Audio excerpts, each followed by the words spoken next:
আজকে অনেক দিন পরে ব্যারিস্টার সুমনের কথা মনে পড়লো। আমার যাও মনে পড়লো, আমার ধারণা আপনাদের অনেকের মনেই নেই ব্যারিস্টার সুমনকে। এর আগে বলি কিভাবে তার নামটা মনে পড়লো, কেন মনে পড়লো।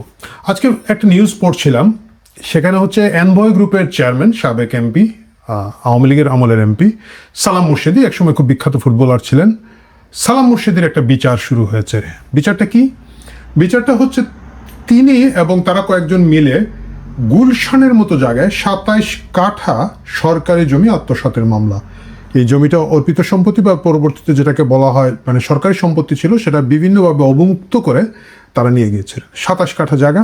সালাম মুর্শিদি সম্পর্কে আপনারা যারা জানেন, তিনি একজন প্রথিতযশা গার্মেন্টস ব্যবসায়ী। তার কোটি কোটি না, শত কোটি না হলে হাজার হাজার কোটি টাকার মালিক। কিন্তু গুলশানের সেই ২৭ কাঠা জায়গা, সেটাও সম্ভবত কয়েকশো কোটি টাকা হবে, সেটার লোভ তিনি সামলাতে পারেন নাই। এই গোটা মামলাটা সালাম মুর্শেদি তখন আওয়ামী লীগ ক্ষমতা এবং আওয়ামী লীগের তিনি একজন প্রভাবশালী নেতা, ডোনার, তার বিরুদ্ধে কে মামলা করেছিলেন? ব্যারিস্টার সুমন মামলা করেছিলেন। ব্যারিস্টার সুমন রুখে দাঁড়িয়েছিলেন। ব্যারিস্টার সুমনের কথা আপনাদের অনেকেরই মনে আছে। গ্রামে গঞ্জে ঘুরে বেড়াতেন, ফেসবুকে লাইভ করতেন এবং বিভিন্ন জায়গায় সেতু তৈরি করে দিতেন, ব্রিজ তৈরি করে দিতেন, বন্যা দুর্গতদেরকে ত্রাণ দিতেন। এই করে করে ব্যারিস্টার সুমনের একটা পরিচিতি তৈরি হয়।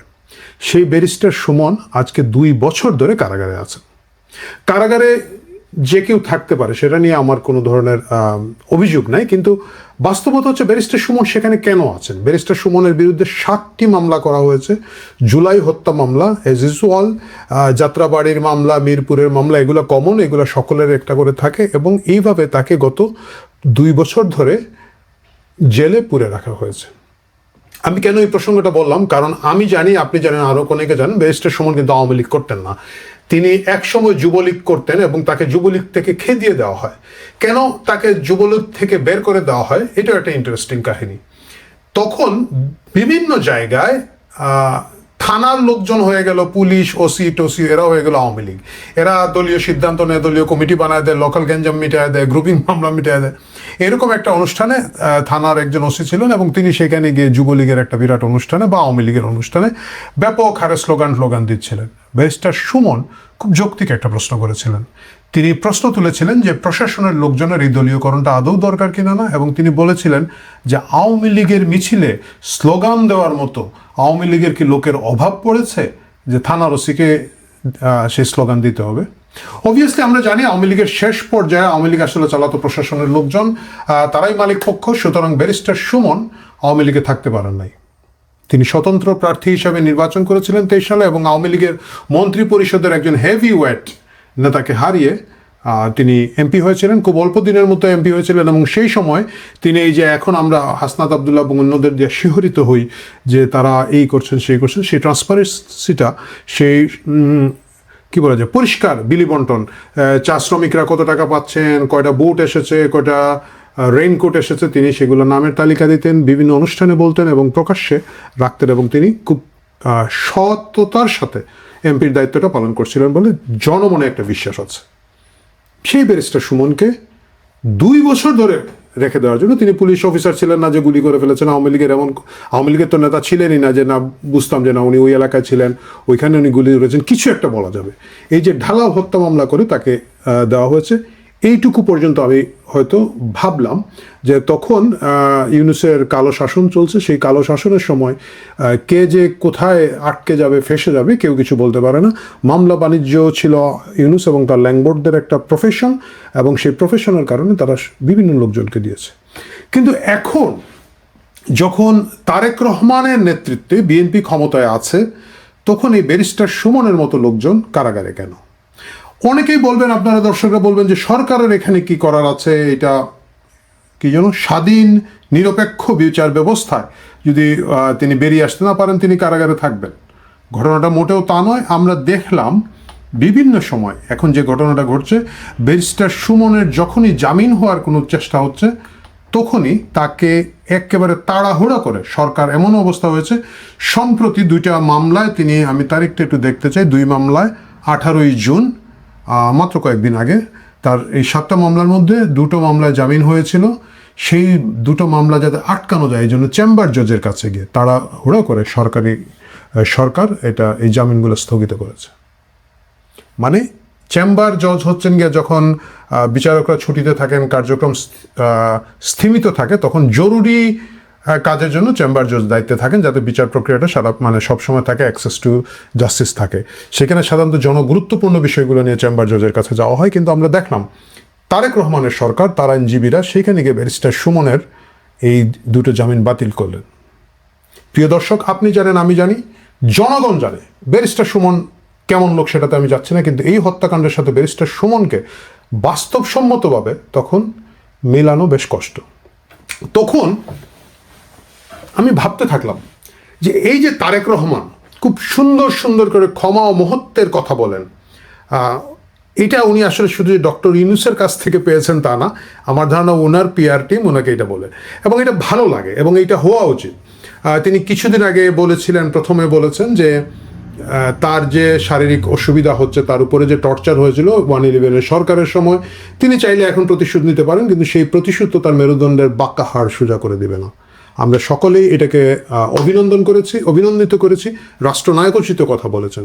মাত্র এই 2-3 দিন আগে তিনি যে বিএনপিপন্থী জুলাই সম্মেলন যেটা হলো, সেখানেও আবার একই কথা বলেছেন যে তিনি চাইলে কিন্তু প্রতিশোধ নিতে পারেন।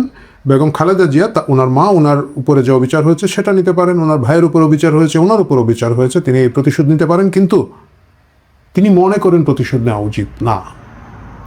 খুবই সুন্দর কথা, ভালো কথা। এত ভালো কথা, সুন্দর কথার পরেও তারেক রহমানের আইনজীবীরা শুধুমাত্র ব্যারিস্টার সুমনকে আটকে রেখেছেন তা না, এরকম আরও অনেককে আটকে রেখেছেন। এবং তখনই আমার প্রশ্নটা আসে, যদি খালেদা জিয়ার উপর হওয়া কোনো অত্যাচারের প্রতিশোধ না হয়, যদি তারেক রহমান বা তার পরিবারের সদস্যদের উপর হওয়া কোনো অত্যাচারের প্রতিশোধ তারা না নিতে চান, কিসের প্রতিশোধ তারা নিচ্ছেন?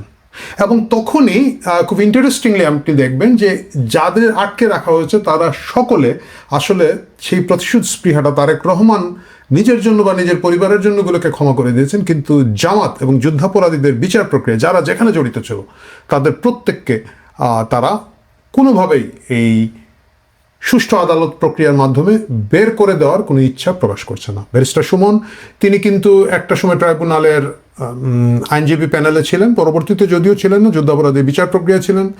আমরা জানি ব্যারিস্টার তুরিন আফরোজ, মানে এরা তো আসলে আওয়ামী লীগের এমপি না, মন্ত্রী না।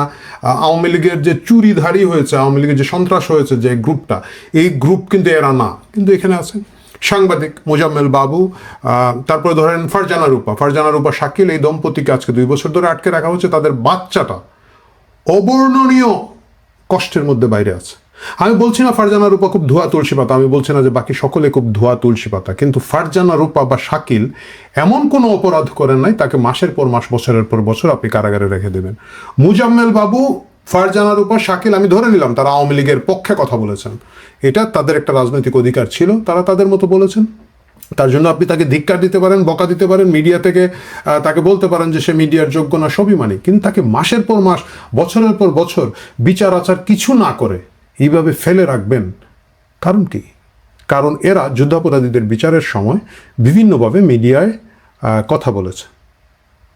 শাহরিয়ার কবির, ঘাতক দালাল নির্মূল কমিটি, শহীদ জননী জাহানারা ইমামের উত্তরসূরি, বয়োবৃদ্ধ, কিছুদিন আগে ওনার একমাত্র মেয়েটা মারা গিয়েছে, হাঁটতে পারেন না ঠিক মতো, ধরে ধরে হাঁটাতে হয়, মাসের পর মাস তাকে আটকে রেখেছেন। মানে এদের অপরাধ আসলে এত বড় কিভাবে হয়? মানে এরা তো তারেক রহমানের পিঠের মেরুদণ্ড ভাঙে নাই, খালেদা জিয়ার প্রতি কোনো ধরনের অন্যায় বিচারের সাথে তাদের কোনো ফিজিক্যাল বা তাদের কোনো ক্ষমতা ধরনের সম্পর্ক ছিল না।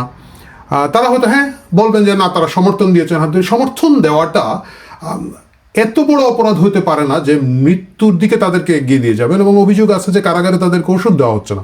মোজাম্মেল বাবুর পরিবারের কিছু সদস্যকে আমি শুনেছি বলতে যে তার যে ক্যান্সার হয়েছে তিনি যথেষ্ট পরিমাণ চিকিৎসার ওষুধ টষুধ পাচ্ছেন না। এরকম আরও অসংখ্য লোক যাদের কথা বলছি, তারা ছাড়াও অসংখ্য লোককে কারাগারে আটকে রাখা হয়েছে দিনের পর দিন, মাসের পর মাস। এবং তাদের যখন স্বাভাবিক প্রক্রিয়া জামিন হওয়ার দিকে যায়, ব্যারিস্টার সুমনের মতো যাদের জামিন হওয়ার দিকে যায়, তখন তারেক রহমানের আইনজীবীরা চেম্বার জজের দরজায় কড়া নেড়ে সেখানে ছুটে যাচ্ছেন এবং সেখানে গিয়ে জামিন বাতিলের জন্য আবেদন করছেন।